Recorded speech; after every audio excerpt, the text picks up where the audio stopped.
America has developed a new religion, as it were, and the religion is its faith in that human progress and technological innovation are the same thing, and that paradise can be achieved through greater and greater commitment to technology. We put up with a forum in which candidates for the presidency are asked to respond to a question like this in 2 minutes or 1 minute. But in fact, none of that ever happens.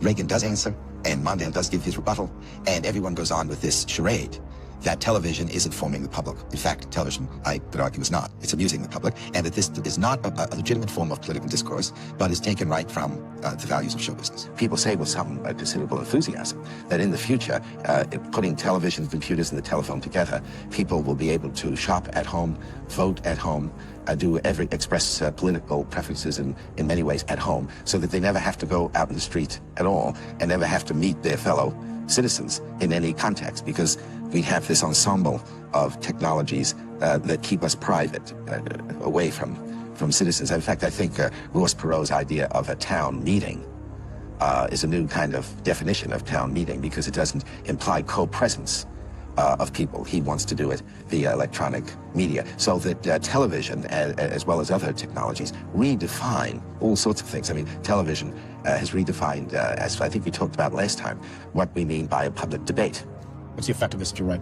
Well, there are lots of effects. One is that it may well be that although the American public knows of many things, it knows about very little, and Americans may be the most ill-informed people in the Western world. I did a survey a couple of years ago of what people knew about Iran, and I chose that subject because the Iranian hostage crisis had recently been completed, which means that for every day for over a year, the television news dealt with the Iranian hostage crisis. So if there was any subject you could expect the Americans to know something about, it would be Iran. And I asked several hundred people some simple questions, one of them being, where is Iran? What religion do the Iranians practice? Where did the Shah come from? What does Ayatollah mean? Questions of this sort. I found out that most people knew nothing. Those who did, when asked, how do you know this, said, well, they read it in the New York Times or Time magazine had done a story about this and so on. Sovereignty, command, control over all of our social institutions. In other words, the book is about how the young, their parents, and their teachers must have a God to serve, or even better, several gods. If they have none, school is pointless. Nietzsche's famous remark is relevant here. He said once, he who has a why to live can bear with almost any how. And this applies, I think, as much to learning as to living.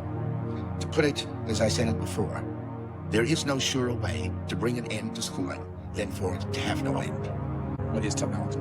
Well, I have to define it in the book rather broadly, because not only do I include machinery like television and computers and all of that, but also techniques. I call them invisible technologies, because most people don't think of them as a sort of machinery, but things like statistics and polling and bureaucratic forms, any systematic and repeatable technique that tends to cause people to constrain their thinking about the world. Now, I concede that television is a window to the world, as all television executives like to say, but it's a curious kind of window with interesting distortions and refractions. It presents a fragmented world. I mean, this would be typical, wouldn't it, Brian, of something happening on the news. Say the voiceover says, or the newscaster, as it's called, says more shooting in Beirut today. Then we see some film of a street, perhaps in Beirut, a body on the floor. We hear shots. Maybe see a woman leaning over the body. This image is powerful. So people know of Beirut. They know there's shooting in Beirut. Do they know who's shooting at whom, or why, or what is the historical context for this? Television news doesn't speak to that, because it's a visual medium. That's one reason. Language is not its strong point. The television is not a suitable medium for the communication of serious ideas. After all, an idea is sentences, language. And television is not terribly comfortable with language. Its strong suit is the visual image. Maybe in the end, that's what we should rely mostly on television for, and in fact, I suppose we do now.